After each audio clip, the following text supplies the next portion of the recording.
রাহুল গান্ধীর যে ভারত জোড়ো ন্যায় যাত্রা 28শে জানুয়ারি আমরা জানি তার শিলিগুড়িতে অনুষ্ঠিত হবে, যেখানে সিপিএম এর যোগদানের কথা রয়েছে। এর আগেই সেই খবর সম্প্রচারিত হয়েছে, আপনাদের জানিয়েছি।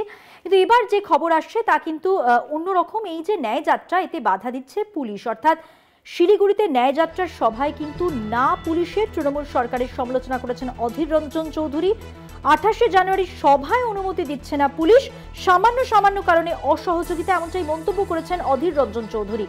আরো বিস্তারিত জানবো, আমাদের সঙ্গে রয়েছেন আমাদের প্রতিনিধি রীনা কুমার। রীনা, কি খবর রয়েছে, পুলিশের বক্তব্য কি? ঠিক একেবারে দেখো যে রাহুল গান্ধীর যে ন্যায় যাত্রা তার নিয়ে কিন্তু শিলিগুড়িতে 28 তারিখ তার যে পদযাত্রা হওয়ার কথা রয়েছে। পাশাপাশি শহর জুড়ে কিন্তু একাধিক জায়গায়, যেটা জানা গেছিল কংগ্রেস নেতৃত্বদের কাছ থেকে, যে শিলিগুড়ির একাধিক জায়গায় রাহুল গান্ধী সভাও করবেন।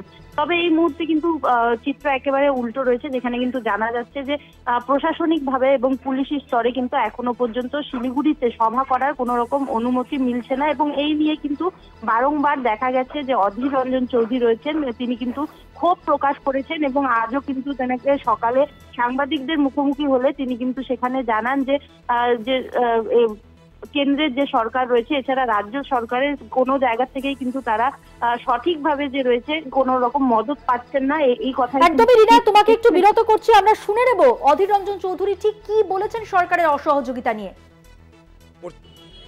যেটা মণিপুরে আমরা সেখানকার বিজেপি সরকারের কাছে সহযোগিতা পাইনি, নানা রকমের বাধা সৃষ্টি করা হয়েছিল।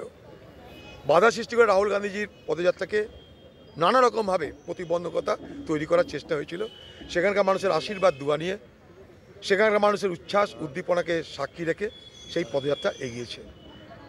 আসামে পড়েছে, সেখানেও আমাদের উপরে লাঠিচার্জ পর্যন্ত হয়েছে, আমাদের নেতাদের বিরুদ্ধে কেস যেখানে দেওয়া হয়েছে।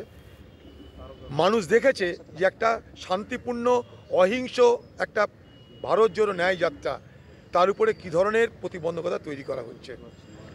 পশ্চিমবঙ্গে ঢোকার পর সেখানে প্রশাসনের কাছ থেকে যে সহযোগিতা আমরা আশা করেছিলাম, প্রশাসনের কাছ থেকে সেই সহযোগিতা আমরা পাচ্ছি না। শুরুতেই রাস্তার বাঁদিকে আমাদের স্টেজ করার কথা, বাঁদিকে করার পরিবর্তে ডান দিকে করতে হলো প্রশাসনের হস্তক্ষেপে। সামান্য কারণে এখানকার প্রশাসন অসহযোগিতা করছে। এখানে আমরা 28 তারিখে একটা সভা করার অনুমতি চেয়েছিলাম, সেখানেও সেই সভা করতে দেওয়া সম্ভব হবে না বলে মনে হচ্ছে, কারণ প্রশাসন সেখানেও অনুমতি দিচ্ছে না। প্রশ্ন হলো এইটা, রাহুল গান্ধীর এই যে ন্যায় যাত্রা, সার যে প্রোগ্রাম, কোথায় যাব না যাব, সমস্ত চার্ট কিন্তু আমরা অনেক আগে দিয়ে দিয়েছি। হঠাৎ করে রাহুল গান্ধী রাতারাতি কোনো প্রোগ্রাম করছে না, রাতারাতি কোনো রাস্তা তৈরি হচ্ছে না। এখানকার শুধু নয়, ভারতবর্ষের মণিপুর থেকে মুম্বাই পর্যন্ত পুরো রাস্তা আমরা সরকারকে দিয়েছি, সে কেন্দ্রের সরকার ও রাজ্যের সরকারও। তারপরে কেন এই ধরনের প্রতিবন্ধকতা? আমরা শুনলাম অধীর রঞ্জন চৌধুরী সাংবাদিকদের মুখোমুখি হয়ে কি বলেছেন, কথা বলবো। আমাদের সঙ্গে টেলিফোন লাইনে রয়েছেন আমাদের প্রতিনিধি রীনা কুমার। রীনা, আমরা শুনলাম অধীর রঞ্জন চৌধুরী সম্পূর্ণভাবে অসহযোগিতার কথা বলছেন। তারা আশা করেছিলেন প্রশাসনের পক্ষ থেকে তারা সহযোগিতা পাবেন, তারা যে সভা করবেন তাই নিয়ে, কিন্তু তিনি বলছেন বাংলায় প্রবেশ করার সঙ্গে সঙ্গে কিন্তু বারবারই তাদের বাধা পেতে হচ্ছে।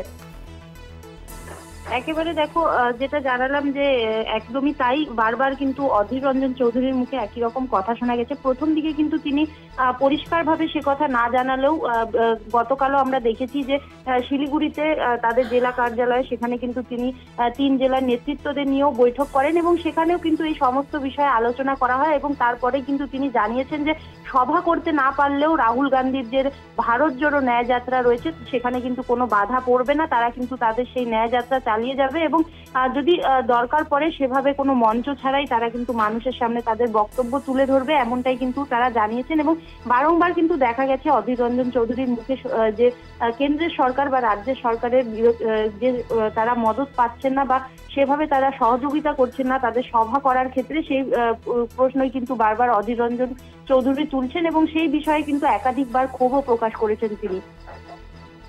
ধন্যবাদ রীনা, কথা বললাম আমাদের প্রতিনিধি রীনা কুমারের সঙ্গে। অর্থাৎ শিলিগুড়িতে ন্যায় যাত্রাকে উপলক্ষ করে যে সভা হবে, এরকম সভা অনেকগুলি হবে, কিন্তু যেটা অভিযোগ বা অধীর রঞ্জন চৌধুরী যেটা বলছেন যে সরকারের পক্ষ থেকে কোনো রকম সহযোগিতা করা হচ্ছে না।